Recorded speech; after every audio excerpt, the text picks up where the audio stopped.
Один этюд выучила, еще осталось 2. Тогда иди умойся и садись заниматься. Кайталангыз талант Сүймөнкул Чокморовдун көзү тирүү болгондо быйыл 82 жашка чыкмак. 1939 жылы 9 ноябрь күнү Кыргыз элинин бактысына зор талант жарык дүйнөгө келген. Идиректүү талант элин алгач сүрөттөрү менен таң калтырса, кийин мыкты образдары менен суктандырды. Сейрек таланттын кино искусстводагы орду, эмгеги жараткан ролдору Кыргыз СССРнин масштабынан чыгып, дүйнөлүк аренага чыкты. Даңазалуу актер ааламды багындырды. Никак не могу понять.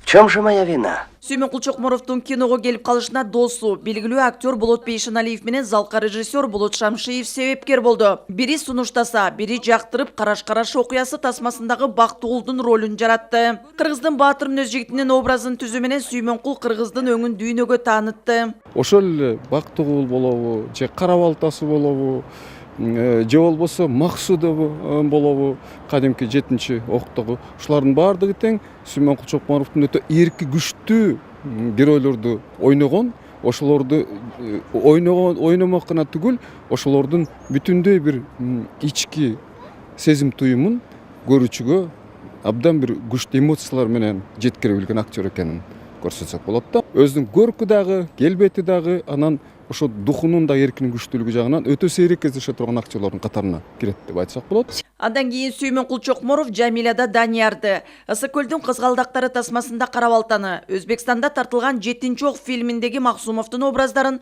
өтө жогорку чеберчилик менен аткарып, элдин баасына арзыды. Табият берген талант, шык, жөндөмү менен көрүктүү келбети айкалышып, Сүймөнкул Чокморов бүтүндөй Кыргыздын өңүн тааныткан сыймыгы болду.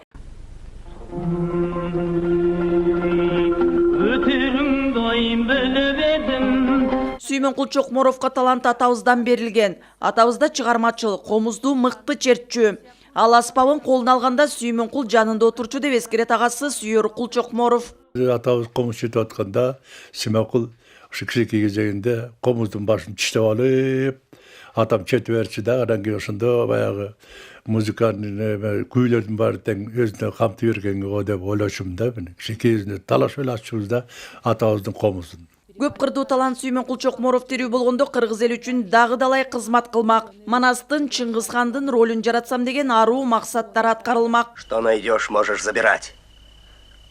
А словами меня не испугаешь. Таланты менен адамкерчилиги шайкеш келген улуу инсан эле. Жасалмасыз жүргөн жөнөкөйлүк сапаттарынан кийинки муундар өрнөк алса болот. Чоң актер менен бирге чоң адам да болчу.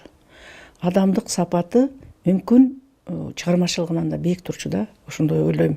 Сабырдуу анан өңү баягы кыргыз өңү Чокморовдун өңүндөй дегендей, мунун кыял жоругу дагы, мунун сапат, адамдык сапаты дагы, жигиттик сапаты дагы бүт баары тең ошол кыргыздын нукура жигиттери, нукура мырзалары ушундай болуш керек деп ойлойм да азыр. Чокморов кино ишмердиги менен эле чектелген жок, ал ар тараптуу талант экенин далилдеген.